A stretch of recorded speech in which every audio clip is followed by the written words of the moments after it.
With that, I am proud to say that the bill has been signed.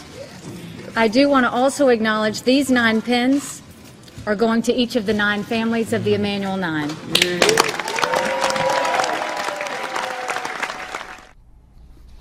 And welcome back to the Daily Wrap. I'm Joe Concha, joined by my co-host Rick Unger, and filling out the panel tonight, joining us for the first time, Pete Dominick and Brad Hirschfield. Okay, that was Republican South Carolina Governor Nikki Haley late this afternoon, giving final approval to a bill that will take down the Confederate flag outside the South Carolina State House tomorrow morning.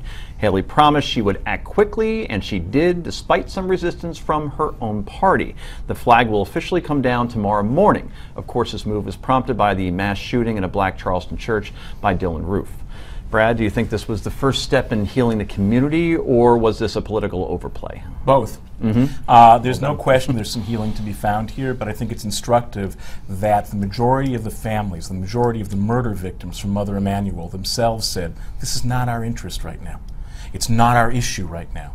And I think that anything this significant that gets done this fast is likely to create as many unforeseen problems. I'm no fan of the Confederate flag, and I think eventually it's something we should outgrow. But that process is every bit as important as the conclusion. And we know we've gotten carried away. When the Dukes of Hazzard is taken off the air because people say, oh my God, it's a sign of evil. When people are not willing to confront that actually this country has a whole raft of race issues. And when we look back on our history, the North, in terms of population and attitude, was almost as sympathetic to slavery as the Confederacy was. There's a lot of stuff here. I think what we've done is we've found a convenient whipping boy, and we're going to beat the heck out of it until we feel better. It's not going to solve problems of race. It's not going to help us address the real questions we have to. So will there be some short-term healing here? Yes. Is there a lot of stuff yet to address? Absolutely. I agree with you on Dukes of Hazzard in terms of Boss Hogg wasn't evil. He was mischievous, but I wouldn't call him He was misunderstood, I think. And Roscoe Pico Train, by the way, was a hero to me growing up. But James Best. But how much outrage was there that the Dukes of Hazzard was taken up? Because how many people knew it was on? I mean, I watched that show every Friday night growing up just so I could listen to the opening of Dallas. I love that theme song. But I mean, and you may be right, Brett, but I think that I don't think there's going to be a tremendous amount of outrage or backlash. And there were some really heroic Republicans that gave some really brilliant and articulate floor speeches yesterday. Yeah. And Nikki Haley herself deserves a lot of credit for this. This is actually a brave thing to do politically. It shouldn't be. Unfortunately, it is. And finally, you know, the Charleston shooter, you know, he wanted to start a race war, and what he did was he was about 150 years too late, and he may just have ended one. Yeah, actually brought people together, Rick. Agree. And Brad and I have disagreed on this, on the topic since we started talking about it, but no, sometimes a fast response like this is just what the doctor ordered. Doesn't matter if the families of those poor 9 people are saying this isn't our issue right now. The fact of the matter is something that was terrible produced something that was good. People will forget about this as time goes on. There's not going to be some massive kickback or anything. We got rid of something, at least in one state, and actually a few others that followed, Alabama, that should never have been there in the first place. But it wasn't what the doctor ordered. It was democratically voted on, you know, by both the House and Senate in South Carolina. It wasn't like the Supreme Court of the United States ordered it. There's no question. The process itself was conducted with dignity and appropriately, but I get anxious when people stand at podiums and say things like, I've had enough with discussions of heritage. I think writing people out of the story, whether it's because they're sympathetic to the Confederacy or African American, it was never doesn't a make true sense. story. Wait. If it's true for some people, Rick, it absolutely was heritage. For some people, it Jimmy is. Carter, a former Democratic president, said to most people it was heritage, not a racist Let me symbol. say something, excuse me. If that flag had been there since 1861, I would buy that point completely. That flag was put up in 1961 in direct response to desegregation. That for you, that's not heritage. Rick, it's not heritage, and it's not heritage for me.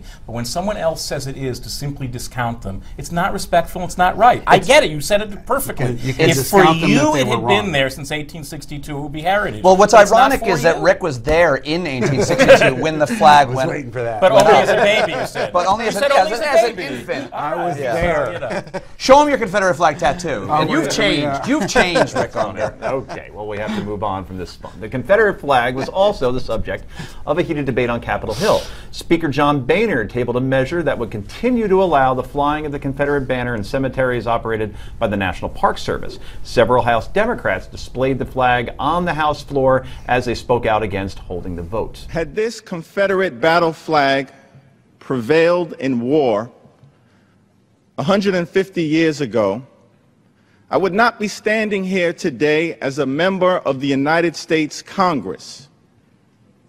I would be here as a slave. But some Republicans, like Iowa's Steve King, says First Amendment rights needed to be protected. Yeah, we have people here on the floor that say they're offended by a symbol.